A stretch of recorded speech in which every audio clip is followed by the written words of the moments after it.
Good morning, evening, or afternoon, everybody. It's Kaghoe coming at you with another video. So today I wanted to take the time to go over some of the best items in the game that you can sort of craft in DE. Very similar to the Gamba series that I was doing in Phase 2, taking some of those mage weave cloth and thick leather and, just crafting them into a bunch of items, DEing them for profit. Or, sometimes losses. But I wanted to take the time to show you all the Phase 3 and Phase 4 ones that you can do right now. But before we get into the video, be sure to like, comment, and subscribe. Everything you guys do helps my channel grow, helps me get discovered, and helps me help as many people as possible, which is the entire point of my channel. So without further ado, let's get into the video. So the biggest things to note here is it's going to be focused mainly on tailoring and leatherworking for the items that we are going to be making. And these items are going to be varying from the levels of 41 to all the way up to 56. And the big thing to note is enchanting brackets. So you want to try to find things level 41 to 45, and then you want to try to find things level 51 higher. If they're 56 or higher, which we'll go into that when we talk about wizard weave turbans at the end, they have a chance to give even more materials than the 51 items, so it'll be important to note those when you're thinking about DEing stuff, as well as the difficulty it is to obtain some of these things. So the first one we are going to go with is going to be processing your mage weave cloth. The best thing to make for mage weave is black mage weave headbands. These are level 41 and 3 bolts of mage weave, 2 heavy silken thread. If you want to save the most amount of money, go to the rep that you have the highest of the major cities and go to that city, because this heavy silken thread will be cheaper at that location than the other ones. So right here on my mage, I would want to do this at either Orgrimmar or Thunderbluff because I'm honored with them. Once AV comes out, you'll start to get a lot more rep with the rest of these major cities, but that's going to be next phase. So it'll be hard. You can turn in cloth, but the amount of cloth you're going to use to turn it in just isn't worth it. The only side benefit would be getting that other faction's mount. But black mage weave headbands is the best thing to make with your mage weave cloth, just to straight up DE it. Then we are going to talk about the next one, which is going to be 2 things. So after that, there are wizard weave turbans, which are level 56, which are in that enhanced threshold of DEing that I mentioned.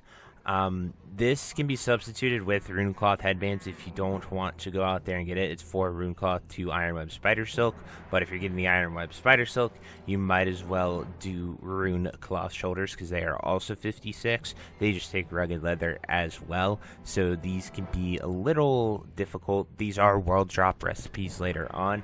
Runecloth shoulders just generally drops off of things, and the wizard weave turban drops off of Eastern Plagueland mobs. The banshees here in Corrin's Crossing, they are level 60, and that recipe is bind on pickup 100%. If you see a source that says it's because later on in the game they do change it, but it is bind on pickup in Classic WoW. It is season discovery, so I suppose it could change, but until then we're going with its bind on pickup.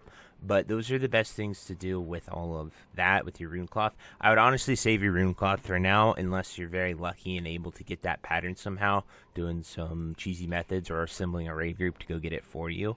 I would just sort of save it and be ready and just stockpile your rune cloth for then. You can make rune cloth bags if you really get the recipe and want to, but sometimes the bolts of rune cloth just sell for more, so not really worth doing too much right now anymore. Next, we're going to talk about leatherworking patterns and the best ones that you are going to do. So for thick leather, it is going to be Nightscape boots, 2 heavy silken threads, 16 thick leather, very nice. They're level 42, so they're in that perfect threshold.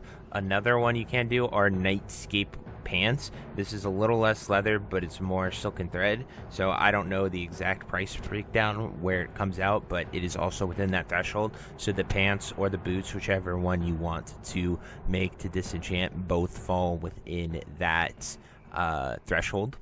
Then for your rugged leather, the best thing to make are these wicked leather headbands. 12 rugged leather, black dye, rune thread. They actually are 51, so they fall within that illusion dust and large brilliant shard eye level, so you can get a large brilliant shard from these. It does take, I believe, 280 leatherworking, and the pattern actually drops in Fellwood from the Jadefire mobs all the way up here in this location. Jadefire Tricksters, I believe, specifically drop it, but I checked on the AH. The pattern's only 3 gold because a lot of people are farming these for the same reason I farmed the ones down here in that video I made. So just very important to note, and something that you can go out there and go and do for yourself if you're really interested. You could also just buy it, because if you have a 280 leatherworker, you need a character level 35 to do this, and then you can just power level your leatherworking by making all of these things that I've told you, and just send it over to your enchanter, disenchant them all, and make profit. There are some pretty good spots to just sit there AFK and go and skin as well. One of the best ones for rugged leather right now is actually all the way here in Hinterlands and in the incursion right here, just running around the river and skinning the turtles that people leave while they're doing their incursion quests. So just something that you can go out there and go do, and helps you, you know, maximize your profits instead of just, you know, collecting this cloth, collecting this stuff. You can take the time, you know, AFK, going to get dinner, lunch, anything, you know, just sit there and craft the stuff while your character's AFK. Even if you're playing another game, something like that, you know, you can literally get up from your computer and your character will craft all those items for you. So anyway, guys, that's what I wanted to do. We'll probably do some gambas here for you guys as well, utilizing these methods. Buying them off the auction house isn't too profitable at this time. The prices are pretty steep for rune cloth and rugged leather, but if you're out there farming it yourself, you can definitely make some decent money by disenchanting it. So it is something that you can do. But anyway, I truly hope you enjoyed this video. If you think there's anything I missed or you'd like to add, definitely drop it down below in the comments, and I will do my best to get back to you. But until next time, I'll see you later. Have a great day. Bye-bye. If you made it to the end of this video, thank you so much for watching. It truly means a lot to me. If you happen to find anyone that you know would also benefit from watching this video, please share it with them.